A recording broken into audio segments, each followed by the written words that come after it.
Good morning, students. Today I welcome you all to this online English class.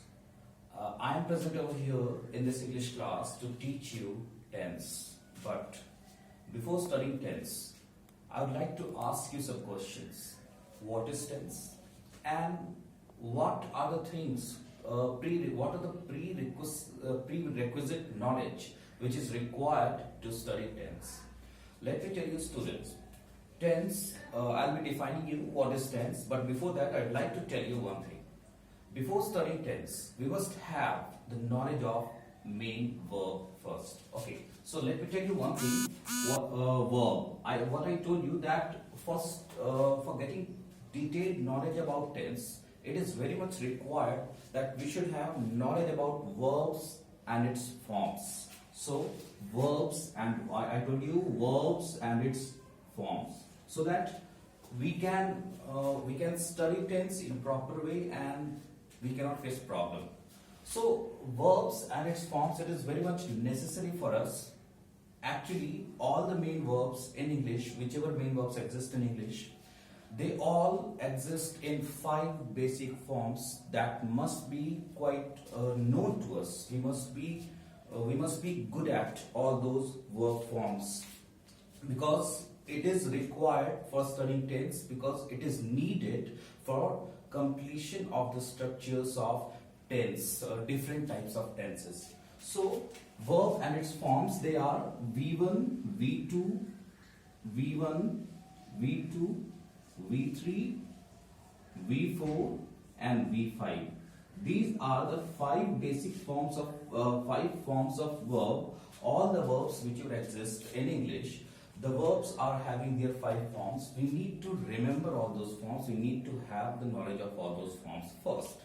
Example I can give you that eat, for example, eat, if we talk about a verb eat, this is the V1 form of verb eat. The second form of verb, V2 form of verb is ate, V2 form of verb eat is ate. V3 form of verb eat is eaten, eaten. V4 is eating, eating, and V5 is eats. V5 is eats. Similarly, we have all the 5 forms of verb of all the action words which are present in English. So it is required for having detailed knowledge about tense. This was the first thing. Now, second thing I would like to tell you what is tense and why do we study tense. So tense is something which tells us the time when an action is performed. Tense is something which tells us the time when an action is performed. For example, if somebody says I'm eating, and if somebody says I was eating but now I'm not eating, it means what? I am eating. Here in the sentence we know that the time of the action eating is present, and the sentence I was eating, here the time of the action eating was in past. So this is what the tense is. What means at what time the action is being performed. This becomes clear with the help of tense only. So that is why I've written over here the time when an action is performed. This is actually called tense. Now the next comes over here.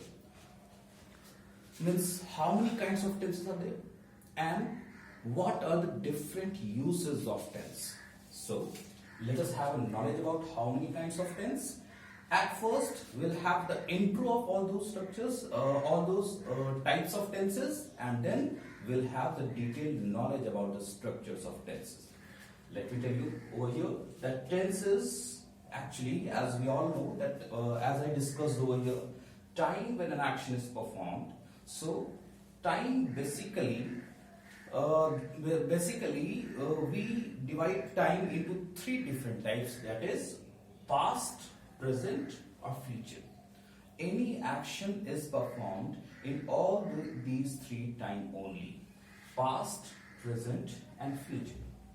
And so are the tenses, that they are divided into 3 basic parts: past tense, present tense, and future tense. Now, the thing is here, past tense, present tense, and future tense. Here, I have divided the past tense into 4 subcategories, present into 4, and future into 4 subcategories. There is a reason behind it.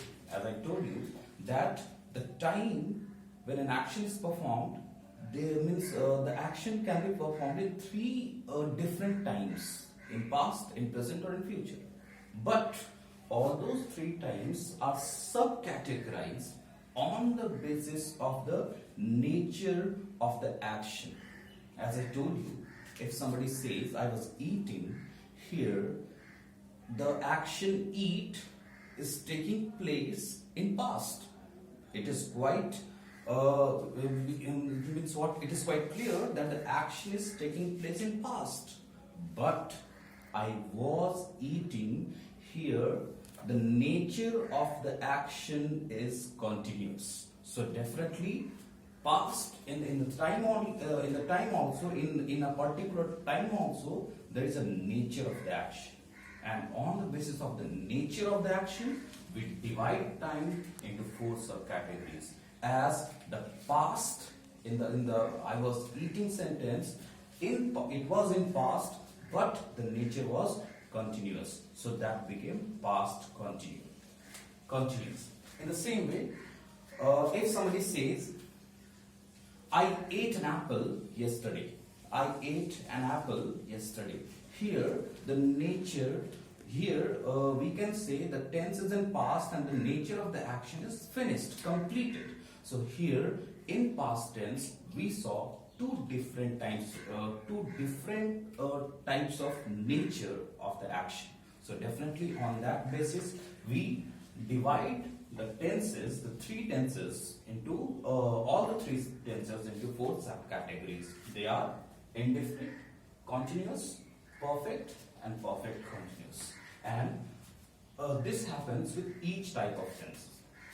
So here we have past indefinite tense, present indefinite tense, past perfect tense, and past perfect continuous tense. In the same way, present indefinite, present continuous, present perfect, and present perfect continuous tense. And the similar happens in future indefinite, future continuous, future perfect, and future perfect continuous tense. My dear friends, my dear students, so here what we see that overall there are 12 different types of tenses, 12 structures of tenses that we have to deal. One thing I would like to clear over here, indefinite tense, although I have written over here indefinite tense, this indefinite tense of past, present, and future, they can also be called as simple tenses. It means that past indefinite can also be called simple past, present indefinite can also be called simple present, and future indefinite can also be called simple future tense. This is the basic knowledge that we need to have, because many a times it happens that at some places we don't see past indefinite, we see it is written simple past or simple present or simple future. So at that time we should not be confused. About the tenses. So here one more thing is there, that some continuous tenses can also be told as progressive and imperfect. It means past continuous can also be called as past progressive or past imperfect. In the same way, present continuous can also be called as present progressive and present imperfect. And future continuous can also be told as future progressive and future imperfect tenses. So here we should not get confused about all this. When we don't see future continuous, you see somewhere written future imperfect tense, then you should not get confused about it. So for that sake, I just gave you this knowledge. This was just an intro.